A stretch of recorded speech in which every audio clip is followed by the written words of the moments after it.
manpower planning, perencanaan kebutuhan orang. Pernah nggak teman-teman kebayang, kapan ya saya butuh apoteker pendamping, kapan ya saya butuh asisten apoteker?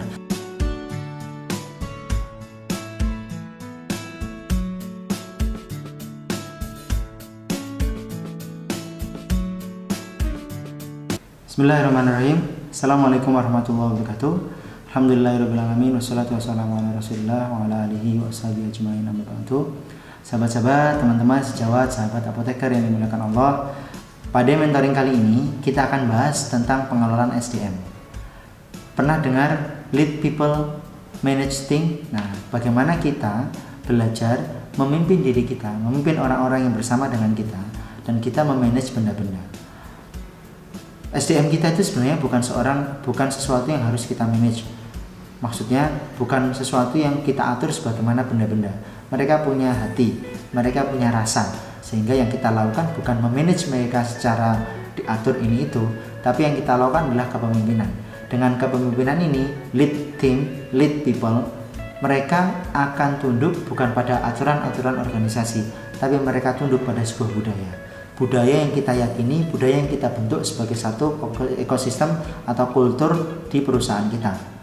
Meskipun hanya apotek, meskipun perusahaan kita kecil, tapi kita tetap harus membuat seperti itu, sebab kita membutuhkan mereka dan mereka pun sebenarnya membutuhkan kita. Kita bersama bekerja di apotek untuk menjadi jalan rezeki bagi kita, bagi mereka, bagi kita juga. Maka kita harus saling bantu agar kultur ekosistem kerja yang ada di apotek kita menjadi lebih baik, lebih dinamis, dan memberikan kesempatan bagi siapapun untuk bertumbuh dan bertambah secara finansial, kedewasaan, kesejahteraan. Nah, teman-teman, dalam sebuah teori pengelolaan SDM, kepemimpinan SDM, ada istilah yang disebut sebagai manpower planning, perencanaan kebutuhan orang. Pernah nggak teman-teman kebayang, kapan ya saya butuh apoteker pendamping, kapan ya saya butuh asisten apoteker, kapan ya saya butuh petugas delivery khusus, kapan ya saya butuh orang akan ngurusin soal PIC, kapan ya saya butuh orang yang khusus ngurusin keuangan, kayak di apotek misalnya ke Apoteker 24 KF, mereka ada yang khusus ngurusin keuangan. Aku pengen seperti itu, tapi kapan ya? Nah, kalau kita sudah punya keinginan seperti itu, mari kita rencanakan manpower planning.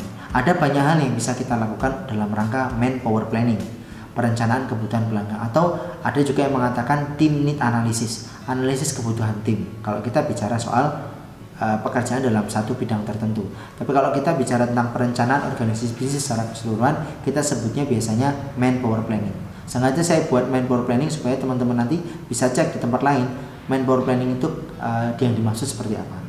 Nah, teman-teman, kalau kita ingin mengetahui kapan kita membutuhkan tambahan SDM, kapan kita layak untuk merekrut apoteker baru, kapan kita memberikan layanan-layanan yang tambahan untuk mendukung, kapan kita akan merekrut orang baru untuk mendukung pelayanan kefarmasian yang kita rancang, kita buat manpower planning. Sudah saya singgung sebelumnya, kita bisa menggunakan manpower planning melakukan pendekatan secara struktural dan fungsional. Contoh, kita punya 5 sistem yang akan kita kerjakan. Sistem operasional 5R, 4DX yang kemarin sudah kita bahas. Kemudian sistem tentang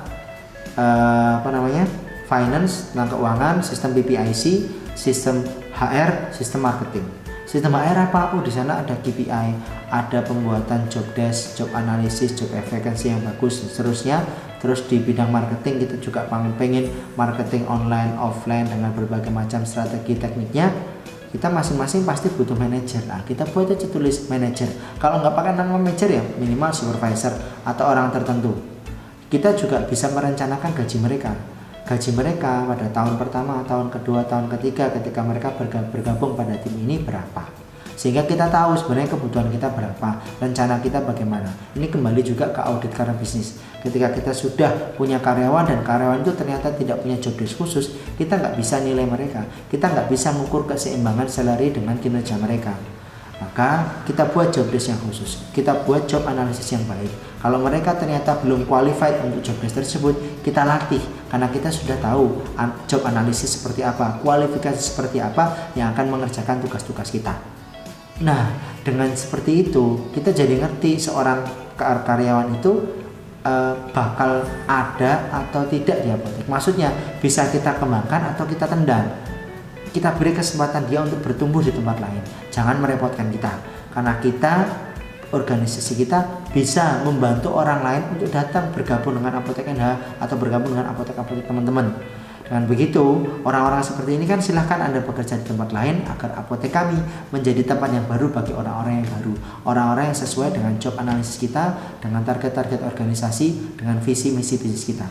Manpower planning, suatu prinsip yang sederhana, pendekatan secara struktural. Kalau misalnya kita butuhnya apoteker 2, kenapa butuh apoteker 2? Oh, secara struktural fungsional harus ada apoteker yang standby pada saat shift 1, shift 2. Loh, saya kan udah apoteker. Iya, tapi saya business owner. Saya sekarang berpindah dari rutinitas sebagai pelayanan kefarmasian, sekarang saya mengerjakan 5 kuasa business owner yang lain.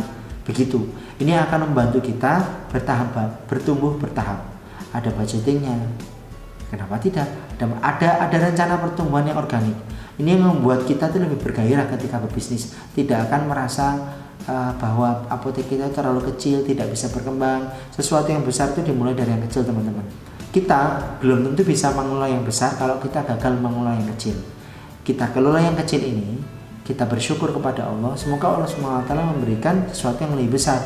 Kalaupun bukan untuk kita, mungkin untuk anak cucu kita.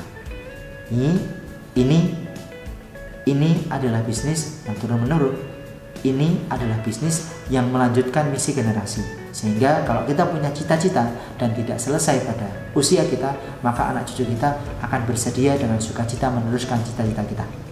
Semoga Allah SWT mengumpulkan kita di surganya nanti. Amin ya rabbal alamin. Semoga bermanfaat. Assalamualaikum warahmatullahi wabarakatuh.